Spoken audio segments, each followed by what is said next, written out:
बाळूमामांच्या मंदिरात भूत निघतात। बाळूमामांचं मेतके गावात एक मंदिर आहे।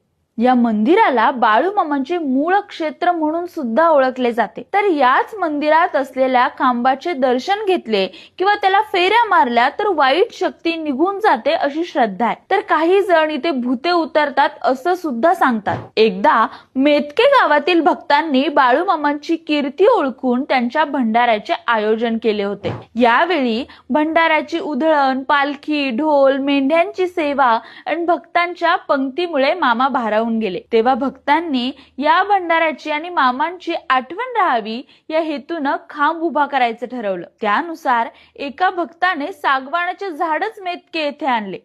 त्यानंतर मामांच्या साक्षीने या सागवानाच्या झाडाला खांबाचं रूप देण्यात आलं। असत्य वाईट गोष्टींना पाचर मारतो म्हणजेच आळा घालतो असं म्हणत बाळूमामांनी हा